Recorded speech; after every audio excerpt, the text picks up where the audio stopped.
Viewers, ইচ্ছেগুড়ি YouTube মল চ্যানেলে সবাইকে স্বাগতম।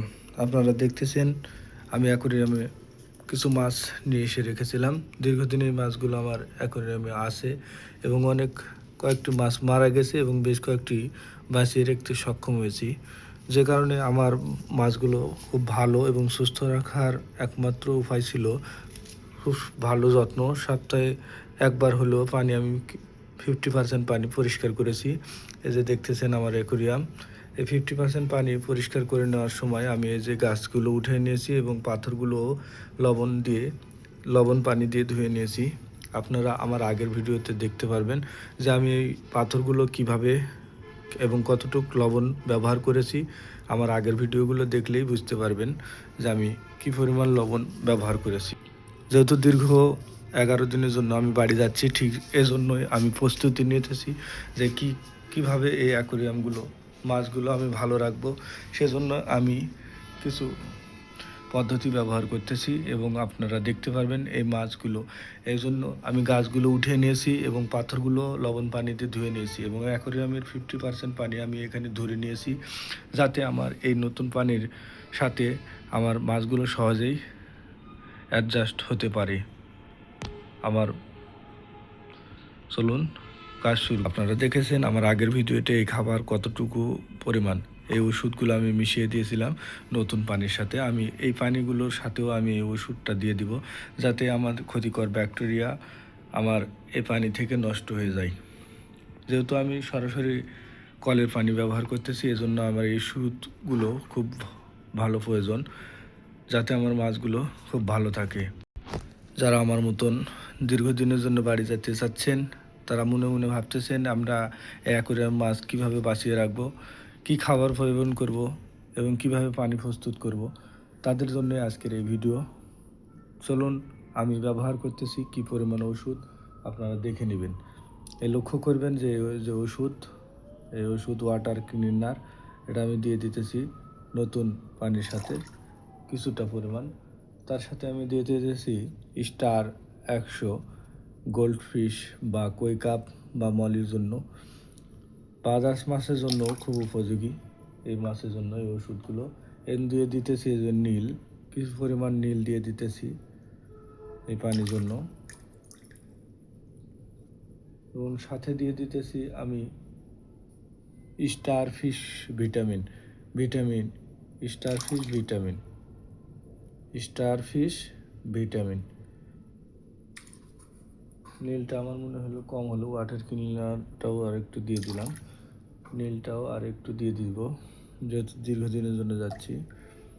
এবং এগুলো মিশানোর জন্য এই যে ওয়াটার ক্লিনারও আর একটু দিয়ে দিলাম। দীর্ঘদিনের জন্য যেহেতু যাচ্ছি, সেই জন্য আমার এই ভিডিওটা তৈরি করার জন্য শুধু আপনাদের উদ্দেশ্যে এই ভিডিওটা। যেহেতু আমি আগের ভিডিওগুলোতে আপনাদের দেখিয়েছি কীভাবে অ্যাকোয়ারিয়াম মাছ এবং অ্যাকোয়ারিয়াম পানি পরিবর্তন করা যায়, আর আমি অ্যাকোয়ারিয়ামে আজকে দেখাচ্ছি কিভাবে দীর্ঘদিনের জন্য বাড়ি যাওয়ার সময় অ্যাকোয়ারিয়াম মাছ এবং পানি প্রস্তুত এবং পাথরগুলো পরিষ্কার করবেন এই ভিডিওতে আপনারা। এবং এই ওষুধগুলো আমি দেওয়ার পরে এভাবে ভালোভাবে মিশিয়ে নিচ্ছি, যাতে পানিতে ভালোভাবে মিশে যায় ওষুধগুলো। আমি এই জন্য পানিটি ভালো করে ঝাঁকুনি দিয়ে নিতেছি এবং নেড়ে নিতেছি। আপনারা দেখতেছেন এই পানির এখানে ধরে রেখেছিলাম এবং এই পানিটাই আমি এখানে আবার মিক্স করে দিতেছি। এগুলো আমার আগের ধরে রাখা পানি এবং এই পানিটাও আমি গত 1 সপ্তাহ ধরে আমি এখানে রেখেছি। এই পানিটাও আমি ব্যবহার করব আমি নতুন অ্যাকোয়ারিয়ামের জন্য। এই মাছগুলো এখানে ধরে রেখেছি। এর সাথে আবার ঠিক খাবারের লবণগুলো আমি ব্যবহার করতেছি, যেহেতু খাবার লবণই আমরা ব্যবহার করি।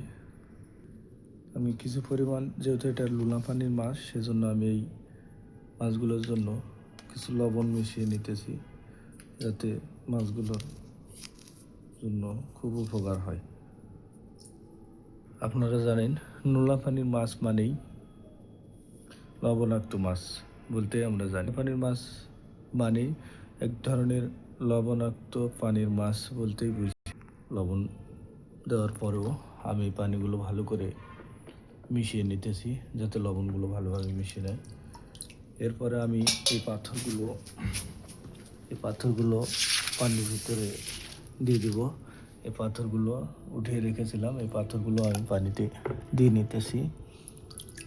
পানিগুলো 5 থেকে 7 মিনিট পরে আমরা ব্যবহার করতে পারবো, সেই জন্য আমি এই যে পাথরগুলো উঠে রেখেছিলাম এই পাথরগুলো আমি পানিতে দিয়ে দিতেছি।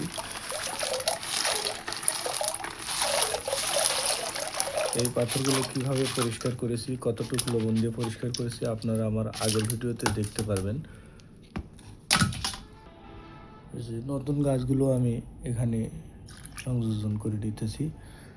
এই গাছগুলো আপনারা দেখেছেন আগে কতটুকু বড় ছিল, তবে এখন কম হয়েছে, সমস্যা নাই। তবে যে পাথরটাও আমি দিয়ে নিলাম, তো ময়লাগুলো নিচে পাথরের ভিতরে চলে যায়। দেখেন কি পরিমাণ পানি এখানে রয়েছে। পানিতে পাথর এবং গাছ এবং অক্সিজেনের লাইনটাও দেওয়া আমার শেষ। এবার আমি এক এক করে মাছগুলো ছাড়বো। দেখেন কিভাবে মাছগুলো আমি ছাড়তেছি। মাছগুলো আস্তে আস্তে এভাবে আমি ছেড়ে দেব, হাতের স্পর্শ ছাড়াই আমি মাছগুলো ধরে নিতেছি এবং এক এক করে আমি যে পানিতে ছেড়ে দিতেছি। একটা মাছ আমার নিচে পড়ে গেছে, ওই মাছটি হয়তো বেশি আঘাত পাবে, এজন্য যে হাত দিয়ে আমি ধরেই পানিতে ছেড়ে দিলাম। প্লাস আপনারা দেখলেন প্রত্যেকটা মাছ আমি কীভাবে ধরে নিলাম এবং পানিতে ছেড়ে দিলাম এবং কি কি ইউজ করলাম সেটাও আপনারা এই ভিডিওর মাধ্যমে জানতে পারলেন। তবে আমার মতন যারা দীর্ঘদিনের জন্য বাড়িতে যাচ্ছেন, আমার মতন এইভাবে রেখে যেতে পারেন। এই পানি আমি আশা করি দীর্ঘ 1 সপ্তাহে কোনো সমস্যা হবে না।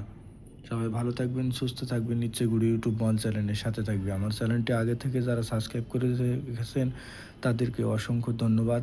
এখনও যারা চ্যানেলটি সাবস্ক্রাইব করেননি তাদেরকে দ্রুত বলবো সাবস্ক্রাইব করে রাখার জন্য, যাতে করে আমার চ্যানেলের নতুন কোনো ভিডিও আপলোড দেওয়ার সাথে সাথেই আপনার কাছে পৌঁছাতে পারি।